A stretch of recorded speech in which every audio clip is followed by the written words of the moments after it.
Hello, I'm Peter Purves. If you don't know the name, you probably know the character I played in Doctor Who many, many years ago, which was Stephen Taylor. The original Doctor, William Hartnell, was my partner in crime, and I'm looking forward to chatting to you. They all say, who is Doctor Who? Where is he from? What does he do? They wonder who is Doctor Who? So I ask you, who's Doctor Who? Welcome back to the Doctor Who Collectors Podcast, and Happy New Year! Welcome to 2023.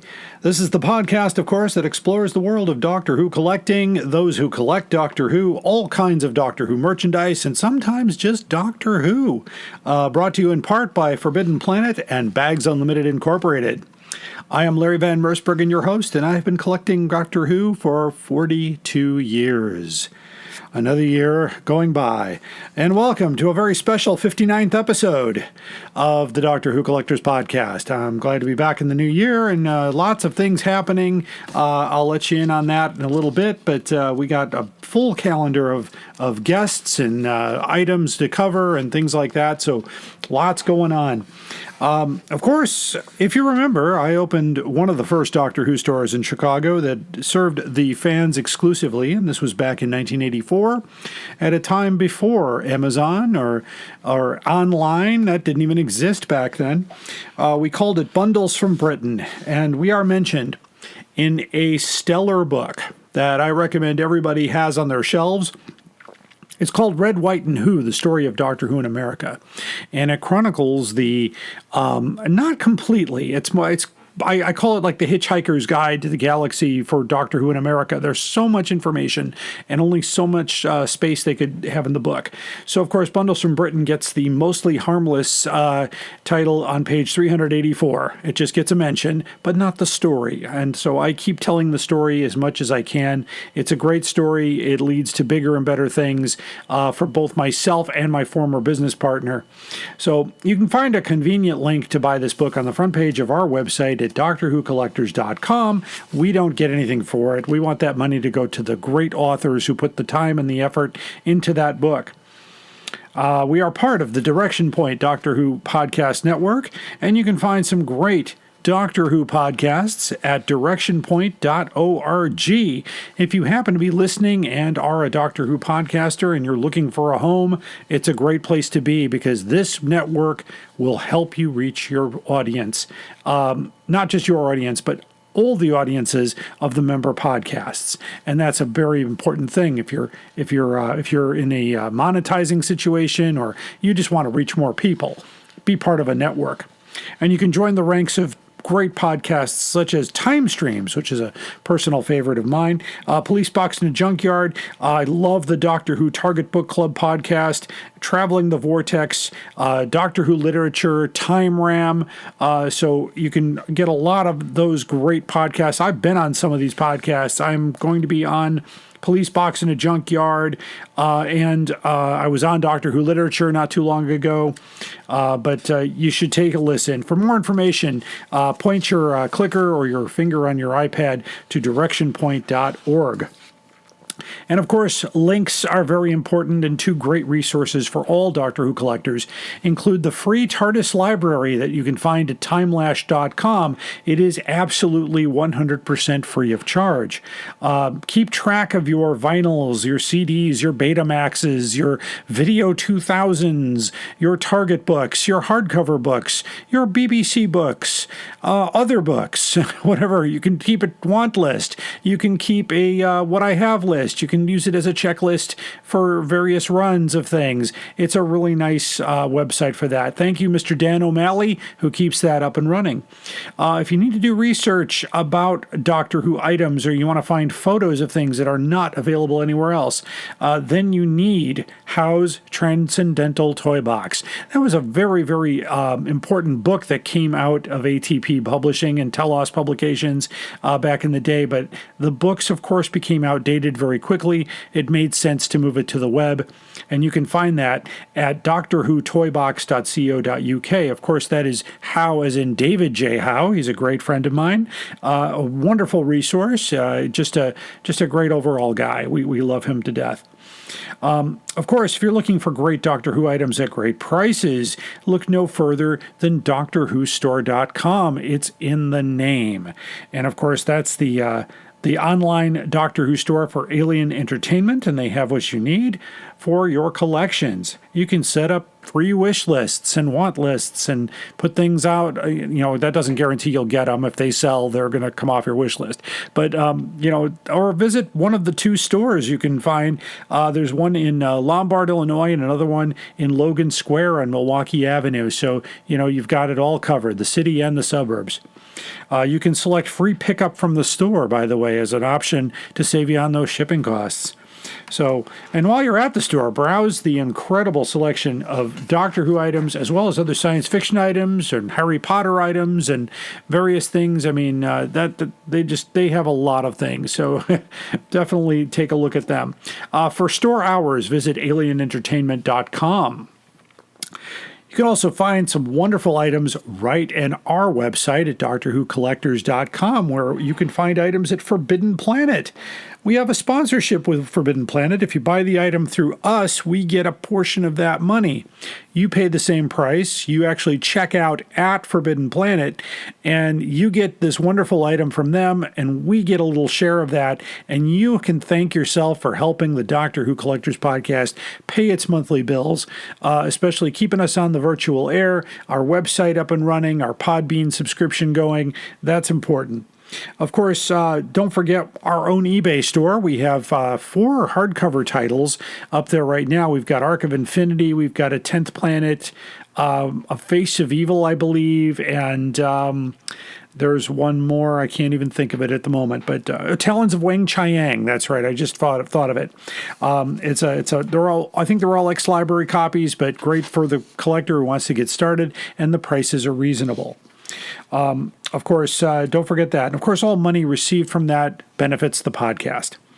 In addition to our podcasts at our great website at DoctorWhoCollectors.com, we have the complete guide to Doctor Who hardcovers, which is ever expanding. We're using additional sources material that we can expand the listing a little bit to give you more information about these books. Of course, you could also tune into our multi-part series on classic hardcovers that I cover along with my good friend Tony Witt, who covers the story. I cover the story behind the book and the collectability. So we also list reprints that some people didn't even know existed. We even have a reprint on there that's been called into question, so it's a great place to go.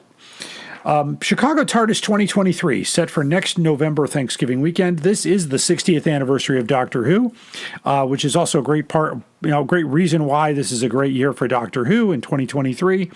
We're going forward, and you can experience the best convention in the Midwest. I mean, we are not Gallifrey 1, we are not LI Who, we are Chicago Tardis, and it is a unique place to be. It is the place where I go.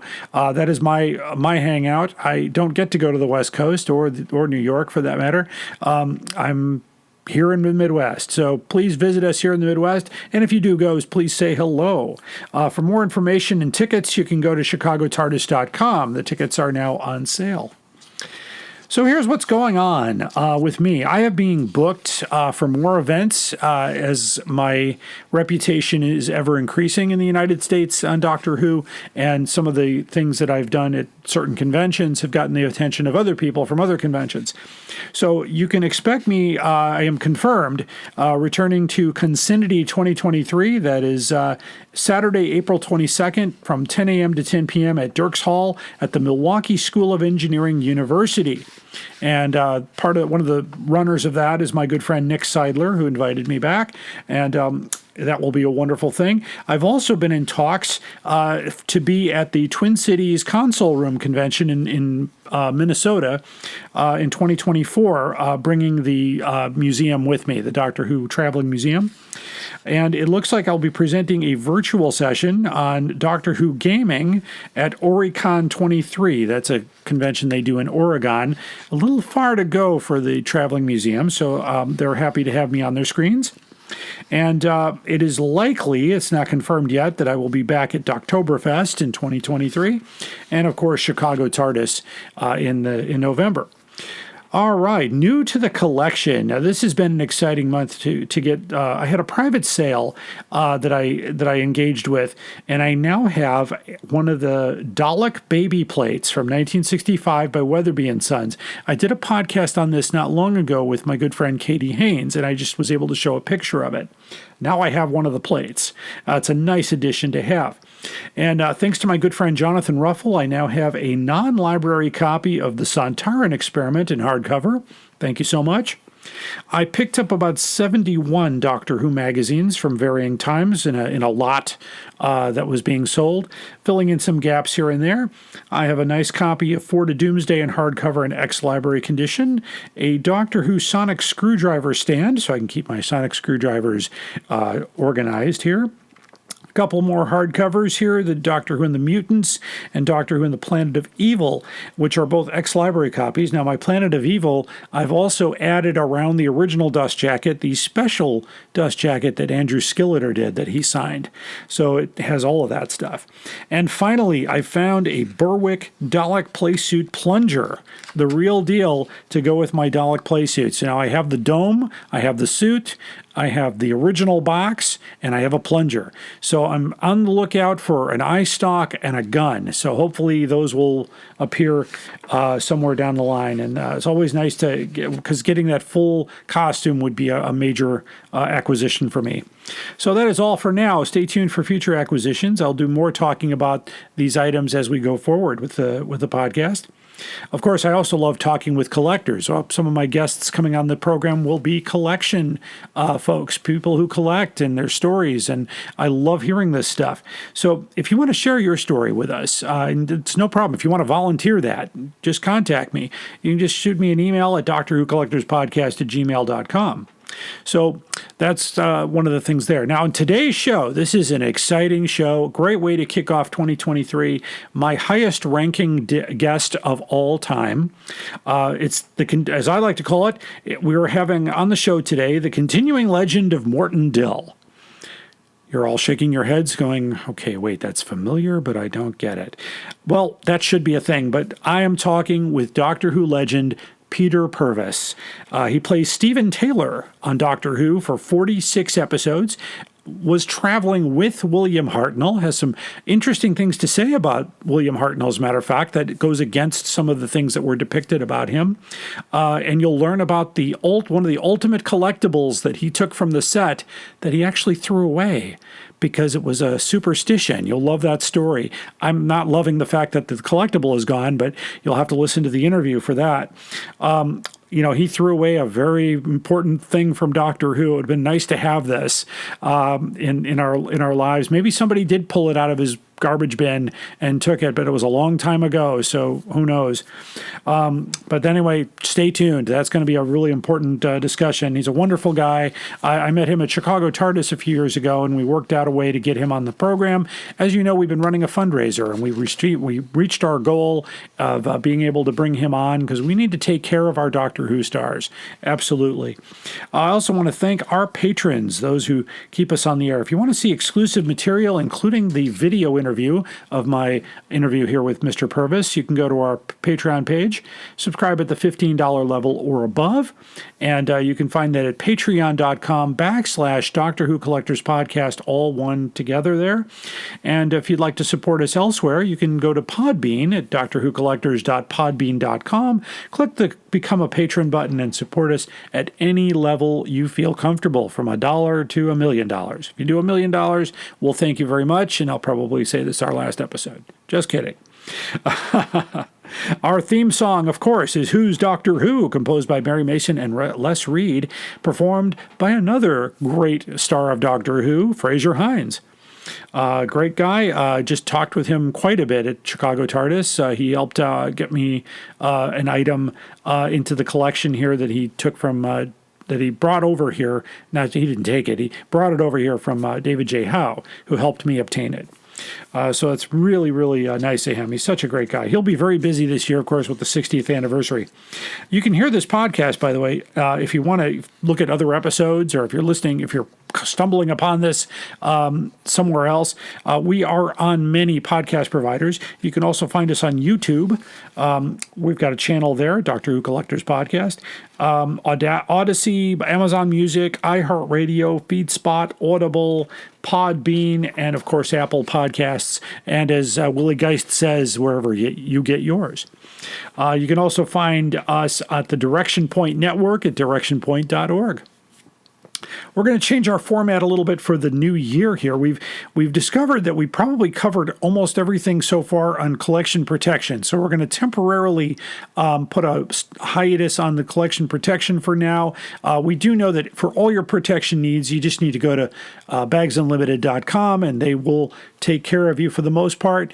We've covered cards, we've covered posters, we've covered action figures, we've covered sonic screwdrivers. So I think we're going to go there. So what I'm going to do instead is we're going to talk about an item, new items that are added, or something that is unusual or needs more explanation. We'll kind of go into that. Of course, if you're a listener and you go, hey, I want to know how to protect something, shoot us an email, drwhocollectorspodcast@gmail.com. We will do a segment. I will do a segment to help address that question.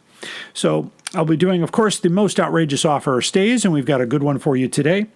So those are coming up after the short break, and then after the break, my interview with Mr. Peter Purves. Stay tuned. We are going on a journey, a very long journey, through the world of the Target novelizations in publication order. Every week, we are looking at a new book, talking about Terrence Dicks, Malcolm Hulke, and all our Doctor Who novelization friends. Whatever you do, keep turning the pages. This is Jason Miller of the Doctor Who Literature Podcast, a member of the Direction Point Podcast Network, and you are listening to the Doctor Who Collectors Podcast. Keep collecting. Are you ready to travel through time with us? Then check out Traveling the Vortex, a Doctor Who podcast. For nearly 7 years and more than 500 episodes, we've traveled from one end of the vortex to the other, making different stops with different doctors, reviewing everything from TV stories to audio plays, from books to comics, and more. Sean, Keith, and Glenn take you on a journey through 50-plus years of Doctor Who episodes and spin-off materials. You can find us wherever you get your podcasts, so be sure to check us out. And now, we're a proud member of Direction Point, a Doctor Who podcast network. You're listening to the Doctor Who Collectors Podcast. Keep collecting. Hi, I'm Juliet. And I'm Nathan. Experience Doctor Who from the very beginning through a classic fan's eyes. And through the eyes of a new Who fan. Reminisce and relive those classic moments with Nathan as he offers fun insight. Or experience them for the first time with Juliet as she dwells on social issues, history, fashion, and the size of a flashlight. We're the Time Streams Podcast. Find us on Spotify, Stitcher, or Apple Podcasts. You're listening to the Doctor Who Collectors Podcast.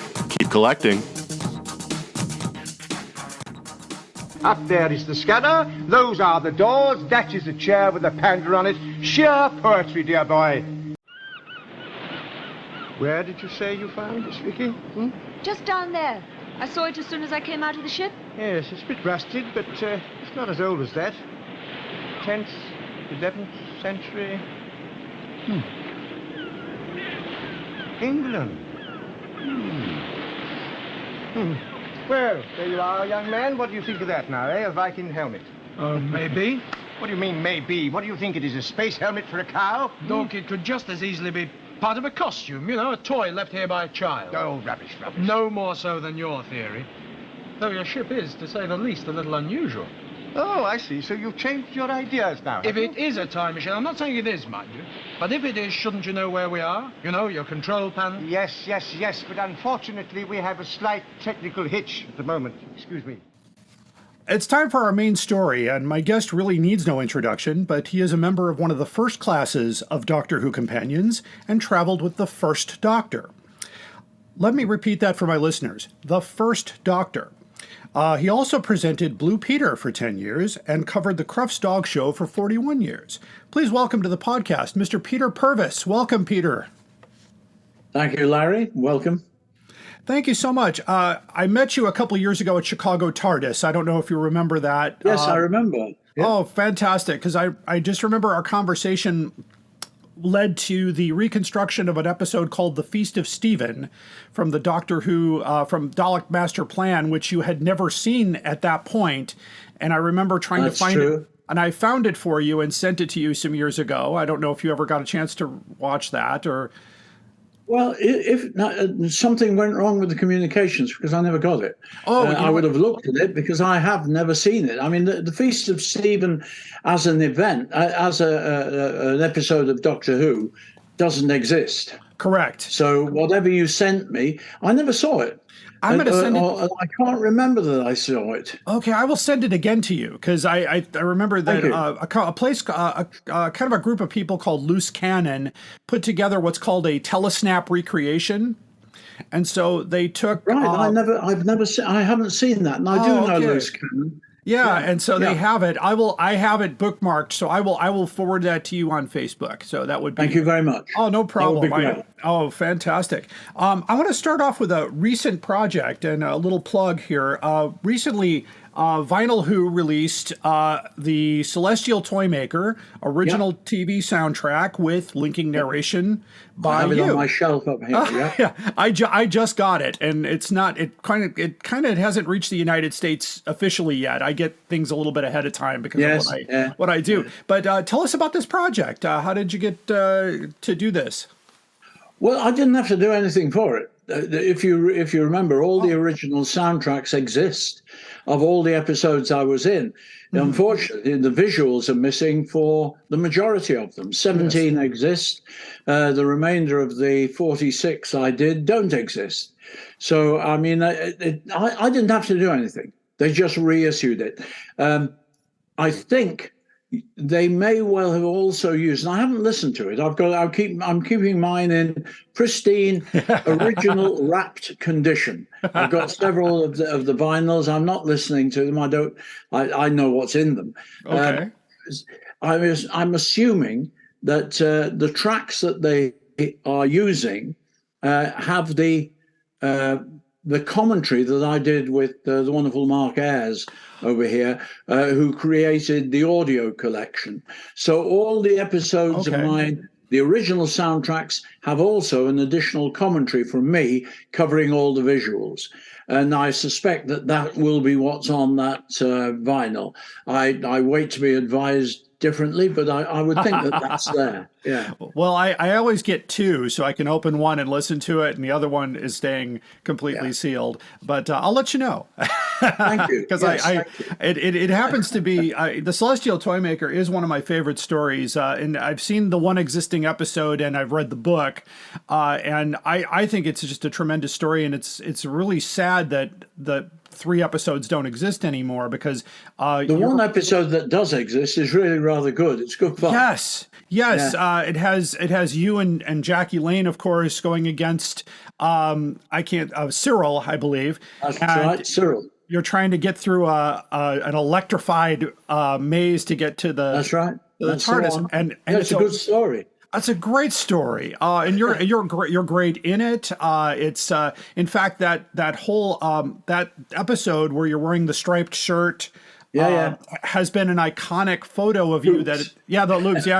That somebody even made an action figure of you on Etsy with that costume. Oh, I've got. There are a few of those. You got around. them. Okay, yeah. So that's one of my favorite stories.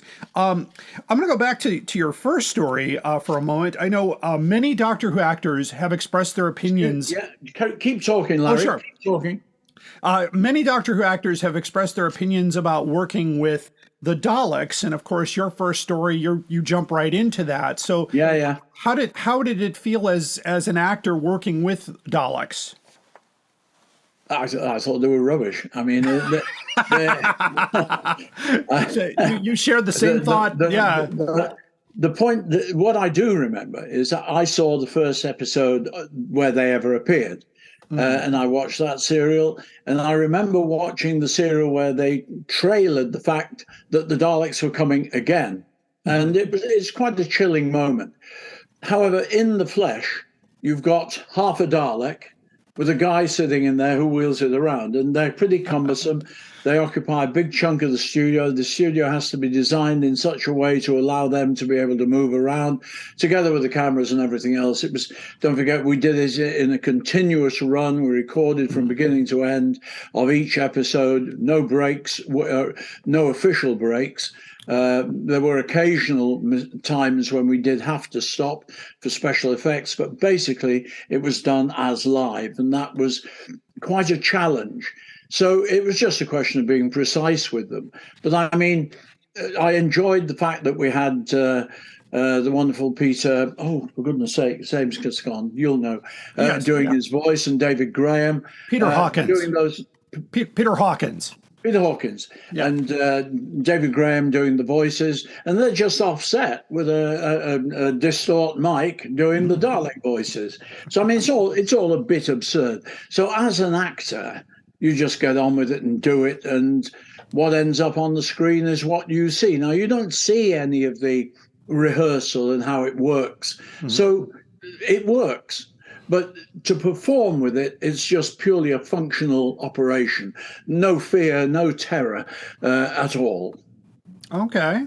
Well, it's interesting you had that feeling because and don't forget, I played Morton Dill first. Oh, I was getting to that. Yeah, I'm the only person to take the piss out of the Daleks and not be exterminated. I mean, there's why should I fear them? I found that to be one of the funniest quotes I read online was that Morton Dill, I think it was one of the, there was a list online of the cringeworthy moments in Doctor Who, and Morton Dill was #1 and said that if anybody deserved to be exterminated, it was Morton Dill. And I think my performance deserved a kinder comment than that. I do too, because it's meant to be funny. It is. It's hilarious. And I didn't get to see the William Hartnell stories until the early 90s when they came over to the United States. And I remember, as somebody I've been watching Doctor Who since the 70s, and I've been following it very carefully. And I saw it for the first time, and I go, that looks a lot like Peter Purves playing that part. Of course, we didn't know at the time. And later I'm like, oh yeah, it was. Oh, that's great. What a tremendous change in character, because you did Morton Dill one way, and of course at the end Stephen Taylor completely different.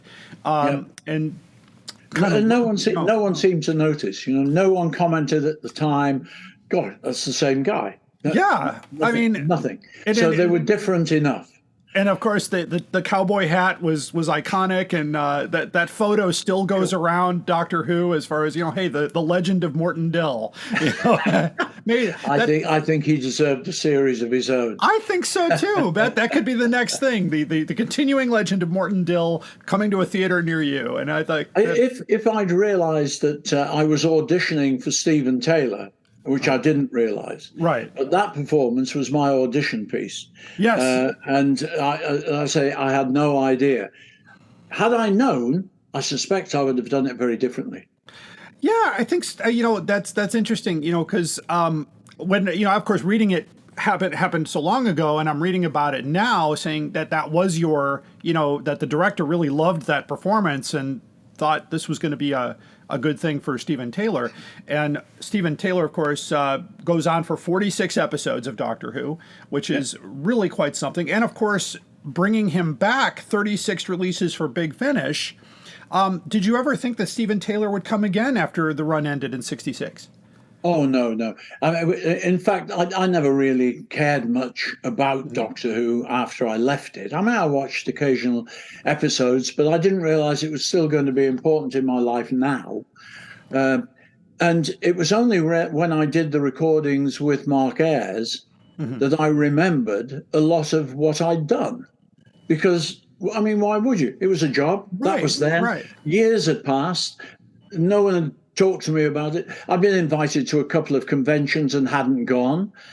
Eventually, when I went to one and found the response that I got for just being there, I was staggered. I thought, my word, this is amazing. I Well, didn't yeah. expect that. I'm not particularly popular in America because I've only been there a couple of times, and most of my episodes don't exist. And I can remember talking to a very nice lady at I'm not sure it wasn't Chicago. It could well have been, but I suspect it was Baltimore. Came up to me and said, I'm trying to get my son interested in the classics, but every time I put in a video and it's in black and white, she thinks the television's broken. So, you're on a loser, really, trying to sell these as an idea. Yeah, and that's and it's for me personally. I started, when I started watching Doctor Who, John Pertwee was my doctor back in the 70s, and I understand he was a good friend of yours too. Yes, I knew John very well. So and I got to meet John in 1984 when he came to Chicago. And I remember the second year I did a Doctor Who convention, I looked through that big list of people. They brought over 20 actors. Unfortunately, you were not one of them. Maybe you were invited and said no back in the 80s. No, I wasn't.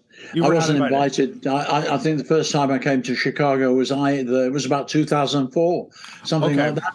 So that would have been Visions or Chicago Tardis in 2004. It was Chicago Tardis, I think. Yeah. It might have been Visions. I don't know. It could be. Yeah, it's and I thought it would have been nice because I even my feeling in '85 is like, wow, we're missing Stephen Taylor, we're missing Vicky, we're missing this. It'd be great to have. We had Patrick Troughton and all those folks there, and I thought it would be nice to have more of the first Doctor because they didn't have very many people from that era. Interestingly, I'm doing a convention over here in the UK. It's a one-day event only, but there's Colin Baker, who of course is the sixth Doctor. Yes. There's Sylvester McCoy, and there's me, and there's Maureen, and there's Caroline Ford for a start as well. So the first Doctor is well represented. So I keep on being asked here, and it's very nice, and I do enjoy them. Oh, that's great. That's great. And speaking of the first Doctor, what was your working relationship with William Hartnell like? Oh, I loved working with him. He really was responsible for me getting the part because he was very concerned that Jackie and Russ were leaving, and they'd been with the shows from the very start, and he was really concerned and unhappy about that. The third day of the rehearsal for the third for my Morton Dill piece, and I'd got on terribly well with him and everybody on the cast and with the director Richard Martin. We just hit it off. We got on well, and they liked the humour I tried to inject into Morton Dill. Whether or not it was any good or not, I don't care. That was then. But I did my best, and I got on really well with them. And Maureen O'Brien went up to Bill on that Wednesday and said, Bill, I know you're worried that Jackie and Russ are going in 3 weeks, still not got a replacement. What about this boy? And she said that it was like a weight came off his shoulders because he had been worrying about it seriously for some weeks. And they hadn't got a replacement. And so he went to Verity Lambert, the producer, and said, take a look at this boy. And they did. They watched me on my performance, the rehearsal performance on the Thursday, went into the studio on the Friday, watched me carefully, presumably, saw how I operated live, virtually as live, on the performance which was recorded, and immediately offered me the job. So, I mean, it was down to Bill. So he obviously liked me. So I obviously found my response to that was that I like him. I got on extremely well with him. And he was generous in his performance with me. He liked the things that I did. He occasionally take me on one side and said, that gesture's too big. Oh, you're doing. He said, television's very small. Keep your hands near your face. And I was doing big stuff, right. And he said, no, just be careful of that. Nice little bits of advice which I've never forgotten, and I normally will try and put them into practice, whatever I'm doing. So I got on with him extremely well. Thoroughly enjoyed working with him. He used to forget his lines. Maureen O'Brien and I used to stand around at times waiting for him to get back on script because the tape didn't stop, even if he was getting it wrong. Right. And so, it wasn't easy But he was good fun. He had a great sense of humor, which most people seem to not realize. He really had a good sense of humor. And when he's doing little bits of comedy in some of the episodes that remain, I think you can tell that he is a good comedian. Yeah, I was going to mention because in this segment of my podcast, I introduced with an audio clip, and that audio clip is a clip of William Hartnell saying, "Those are the doors. Up there is the scanner. That is a chair with a panda on it, and that is to you." And I thought, that's going to introduce this segment. And I thought that was one of my favorite lines. My other favorite line is in the Time Meddler when he picks up the Viking helmet and says, "What do you think this is? A space helmet for a cow?" And I still think that is the funniest stuff I've seen on Doctor Who. And I've watched all of them. And I thought, that's a great line. And I still remember it. Absolutely. I mean, there are some involuntary ones, like I prefer walking to any day than climbing. What? I mean, it's not 100%. I think I missed a word out in it. But he just often would get things wrong, and he fluffed lines, which made on set you had to suppress the chuckle. But that was just Bill, and to me it added something. When I've done the big finish things, I've tried to. I don't do the mistakes. We don't create fluffs, but we do collect. We do when I perform it. I do put bits of hesitation in, which were there really because Bill wasn't sure what the words were coming up. Okay. And then of course I've always in my own mind, I know Stephen Taylor, of course, stays in the episode The Savages. Yeah. And I thought that The War Machines would have been a slightly better story if Stephen had continued one more episode and possibly stayed on 20th Century Earth with Dodo Chaplet. And if that were the case, then you'd be on The Power of the Doctor. Yes, yes. I mean, it was out of my control. Right. I mean, as Lloyd just came in as the new producer, and as I was handed the scripts of the Savages, he took me on one side and he said, "By the way, Peter, I thought I'd better tell you at the end of this serial, we're not renewing your contract." Yeah, of course I know that happened. And it happened. That's showbiz. It's showbiz. It happened to Jackie Lane in the middle of The War Machines. Yeah, and she didn't even get a proper exit. No, she was basically taken off of the country, and then there's a letter. It says, "I'm staying," and it was genuine. And I could tell with William Hartnell's performance, even on the War Machine, saying he was very upset to get that, and that and he didn't see the writing on the wall that he was going next. Right. And speaking of that whole thing too, the movie An Adventure in Time and Space, of course, was made. And one of the things about that movie is that there was an actor portraying you in that movie. Well, probably for about 2 seconds? 4.5 seconds. Thank you. 4.5 seconds. Longer than I thought. Wow. Yes, his name is... I have no idea who it was. It was Edmund C. Short is the actor. He obviously did a great performance. And really the only part of that is the photographer yelling, "Mr. Purves, Miss Lane, over here," and then of course they fade off in the back, and then it's back to David Bradley and all that. But I thought interesting they brought in, but you weren't there for any of the movie, were you? Not invited. I was asked. Mark Gatiss, who wrote it. I was invited by him to have dinner with him or lunch with him. I think it was dinner we had in a rather nice restaurant in London, and he picked my brains on certain elements about Bill. I didn't see much evidence of what I'd said on the script, but it doesn't really matter. It was an interesting piece. Yes, I think it got the atmosphere of the show right. It didn't get Bill totally right. He had far more, he had a sense of humor which didn't come over in that at all. We talked about that earlier. And he just came over as a grumpy old man, which wasn't right. But the impression, the overall impression of him was excellent by David Bradley. I think he did a very good job. And you only can do what you've got in front of you. You can only perform the script that you're given, and he wouldn't have been allowed to change it. So it was a pretty good impression, but it wasn't right. Okay. That's fair. I mean, and of course, you were there, so you can speak to that. And of course, since I do the Doctor Who collecting on my podcast, I got to ask, what are some of the? Do you have any Doctor Who collectibles that no one else would have because you were on the show? I would have had it one time, but I threw it away. Oh, okay. I kept the Trilogic game from the Celestial Toymaker. Which I asked the designer if I could keep because it was a lovely piece of kit. Yeah, and it was very, very pretty. It was blue. The letters were were white on black discs, and it was just such a good shape. And I had that, and it sat in the corner of my living room, and I used to do it. I mean, I could do the Trilogic game and complete it, because you mustn't make a mistake. So I could do that. It wasn't all that many moves, to be quite honest. It's only 10 pieces you've got to move. So because very few people would ever attempt it or get anywhere near the thing.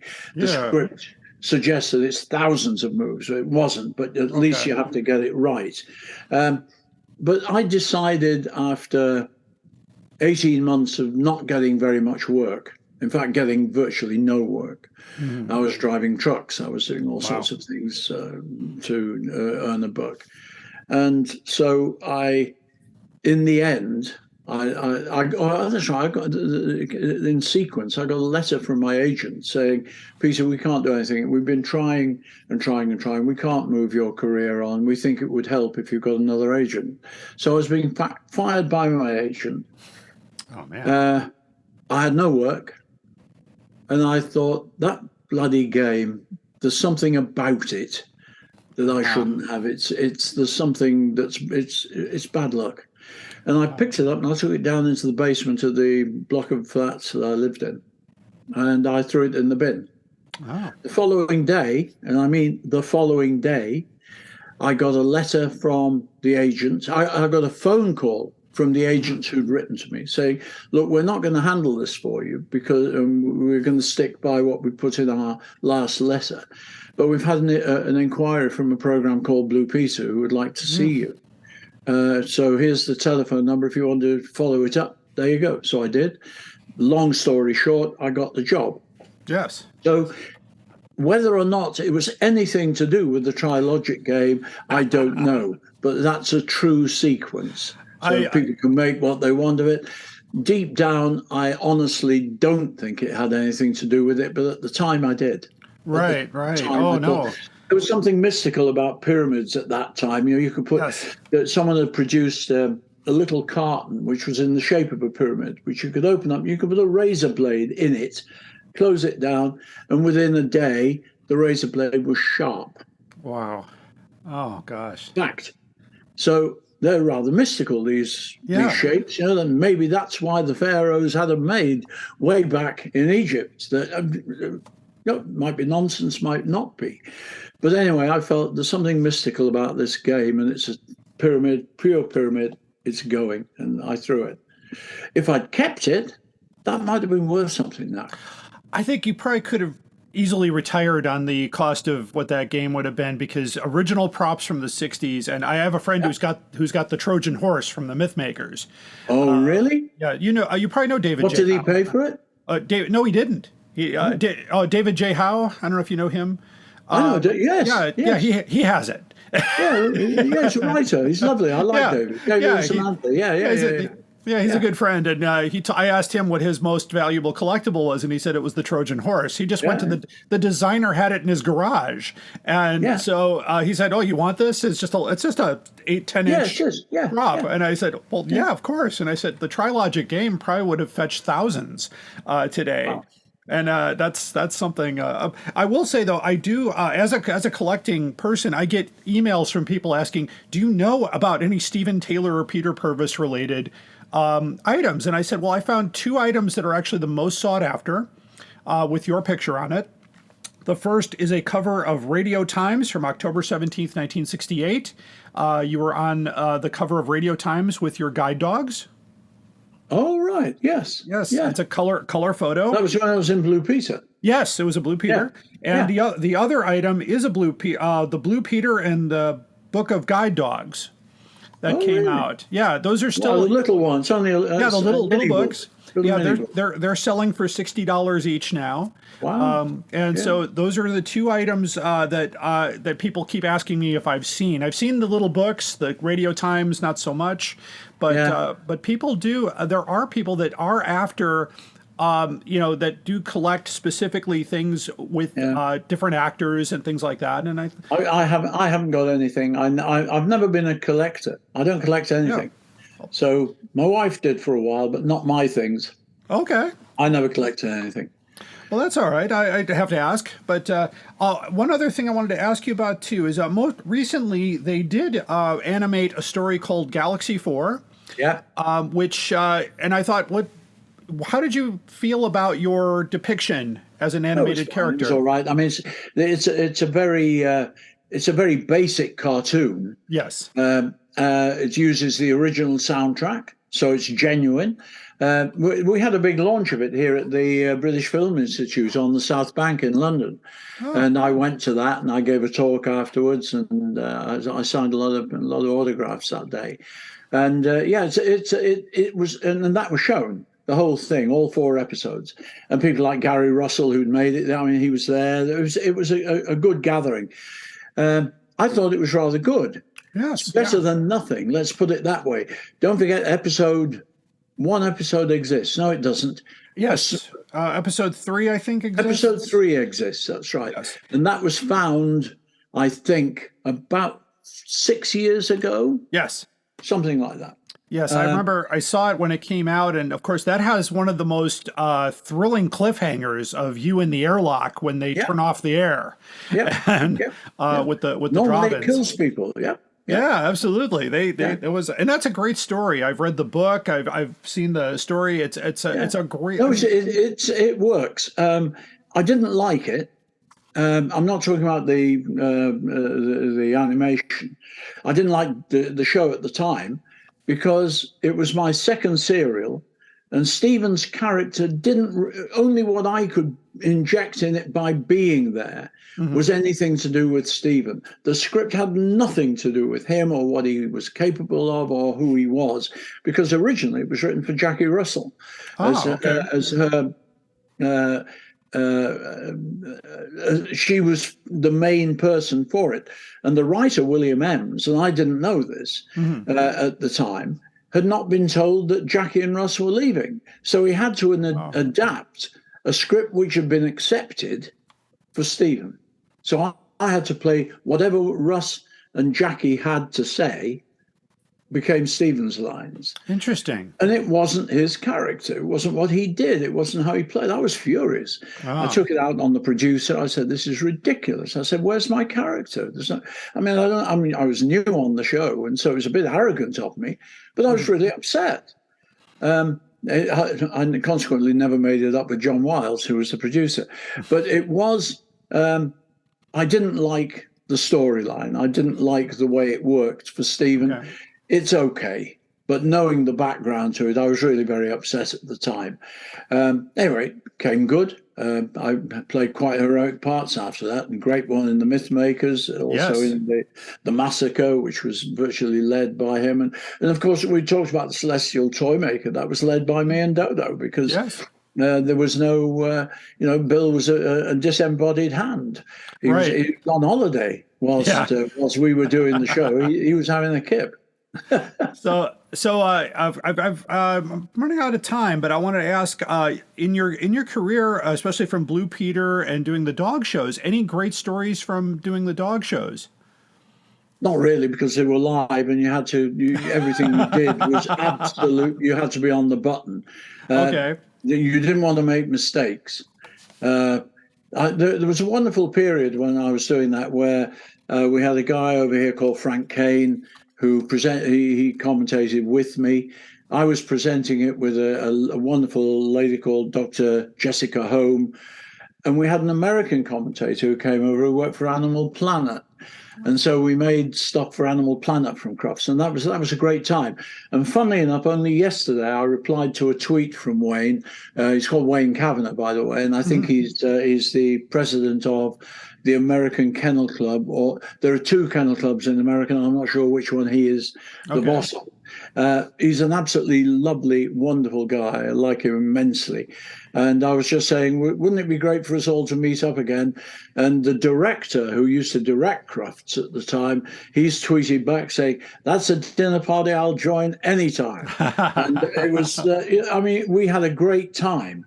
But it's not a time when there were stories of extraordinary things happening. I mean, the worst that happens is a dog, it's just won the best in show and it goes into the corner of the ring where it has a crap on the ceremonial run round. So, I mean, it's hardly impressive. But, yeah, there were one or two funny things where dogs did strange things, but not worth me wasting time telling you the details. But they happen, obviously. Dogs do strange things. Well, I've got time for one more question, and I think this is a good one too for you. Have you had the opportunity to give advice to younger Doctor Who actors, since you were somebody from the veteran era? Did any of them come to you to say, "Hey, how can I do this?" Or no? No one's asked. And what can I say? The important thing is you play yourself. You play what this is the main structure you've got. All right, you can put an accent on and it gets laughed at, like I did with Morton Dill. But I mean, I was playing something outrageous and I was meaning to do something outrageous. When I played Stephen, I tried to play it pretty much like me. I don't think I was much different from how I am talking to you now. So the thing, any advice I would give to anybody who's acting is don't act. It's that thing. You can tell when people are putting it on, when it's not real. And I learned that, of course, being a television presenter, because once you're there where you have to be yourself, they can see if you're telling it wrong. So I've got a challenge coming up because I'm playing. I've just been cast in the lead in a television pilot for a series. It's not science fiction. It's great. I'm playing an old guy. I'm playing a guy at least he's probably a bit younger than me, but he's got dementia, and that's a real challenge for me. But he won't be anything. He'll only be me with dementia. It won't be some character that I invent who does weird things. This is going to be real. This is going to be true, and so it's a challenge for me, which I'm really looking forward to. I mean, I love acting. Yeah, that's where I started. I'm looking forward to that too. I hope that series comes to BritBox here in the United States. Well, if it ever does, we haven't sold it yet, but it's called Henry House. Henry House. Well, that's great. I'll be sure to look for it in any way. Anyway, in fact, you can have a look on something called Rocking Horse Media. Okay, it's in the UK. Rocking Horse Media and their project, and it'll tell you all about Henry House and who's in it. Sounds good. Peter Purves, thank you so much for being on the Doctor Who Collectors podcast today. And of course, as my listeners know, we've been raising money to bring you here. And so I want to thank our anonymous donor who basically brought us over the top, and Mr. Melvin Pina, who donated to our cause. So we want to thank them. Thank you very much. Thank you to them. It's been a pleasure talking to you, Larry. You too, Peter. Listeners, stay tuned for the most outrageous offer. Hello, fellow time travelers, and welcome to the Doctor Who Target Book Club podcast, the only podcast to discuss, in story order, all the Doctor Who novelizations. My name is Tony Whitt, and every 2 weeks or so, I'm joined by a 2 to 3 person discussion panel, including our so-called expert who's been a Who fan since 1979. That would be me. We also get the views of intermediate, casual, and novice fans who either have never seen the show or who have never read these books until these podcasts, including Dalton Hughes and Alison Seyfried. You can find us on iTunes, Stitcher, or wherever you find good podcasts, or even ones like ours. You're listening to the Doctor Who Collectors podcast on the Direction Point Podcast Network. Keep collecting.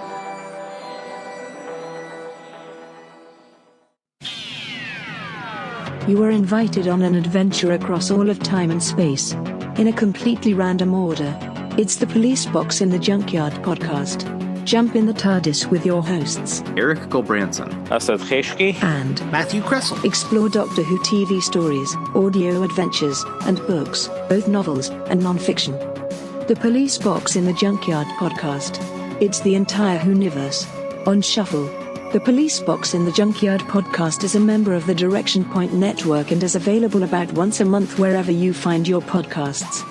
You are listening to the Doctor Who Collectors podcast. Keep collecting. Hi, I'm Rupert Booth. I am known as Paul Ferry.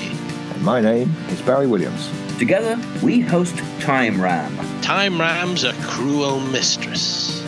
It's a random number generator. That also. We roll a number from 1 to 13, and that's our Doctor. Then 1 to 300 for the story, and then we ram them together. Even if it doesn't make sense. Cruel, I tell you. Time Ram, putting the wrong Doctors in the wrong stories, so you don't have to. You're listening to the Doctor Who Collectors Podcast.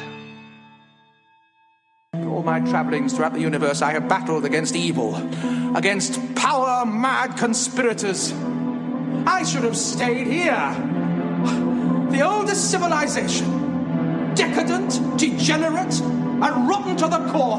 Power-mad conspirators, Daleks, Sontarans, Cybermen. They're still in the nursery compared to us. 10 million years of absolute power. That's what it takes to be really corrupt.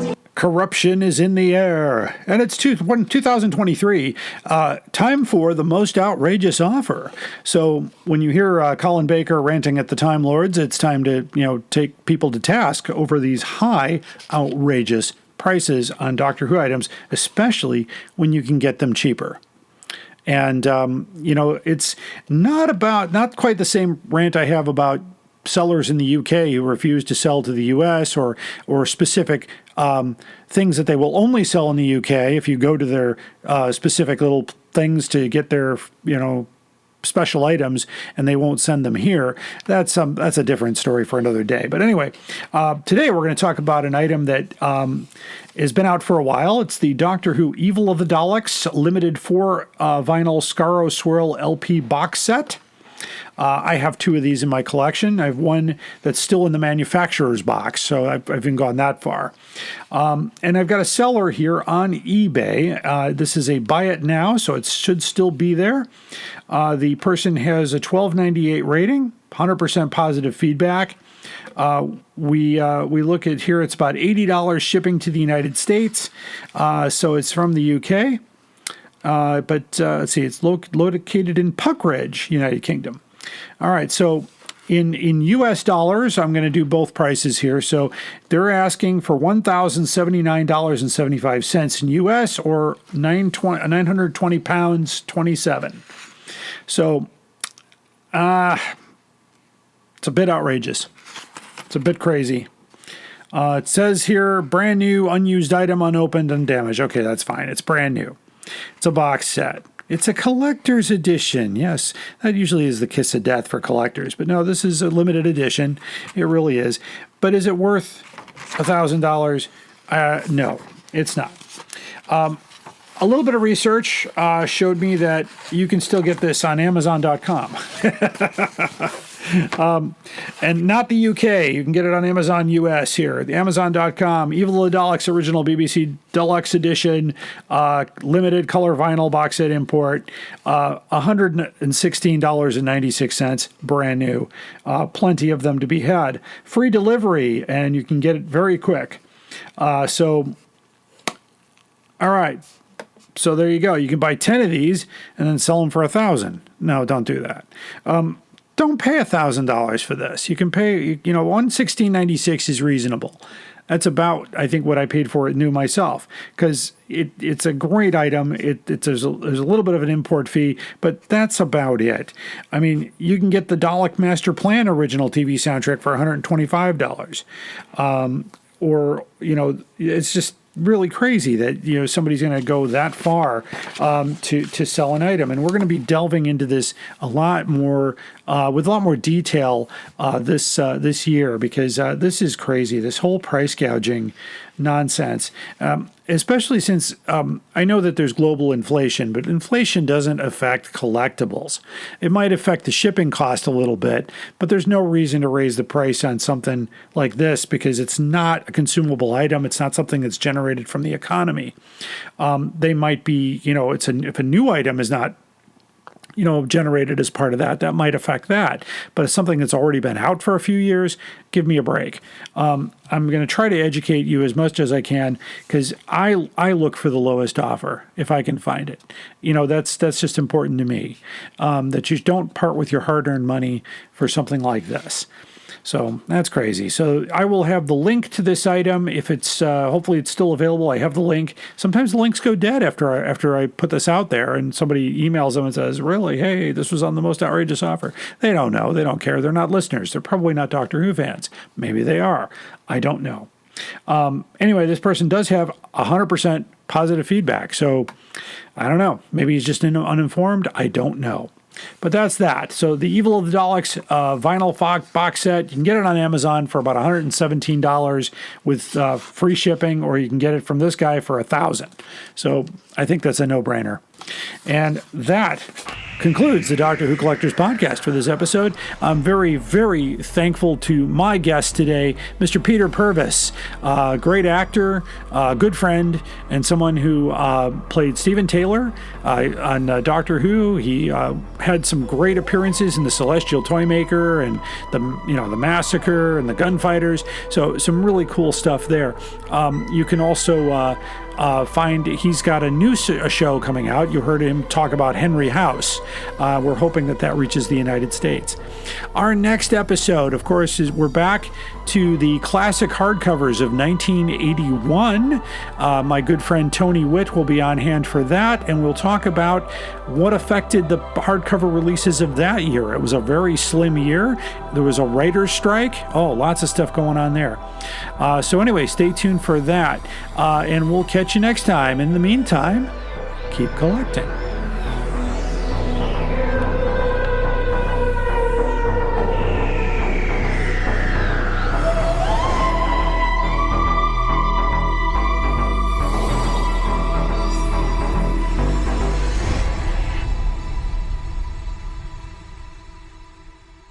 Direction point! Direction point! A Doctor Who podcast network.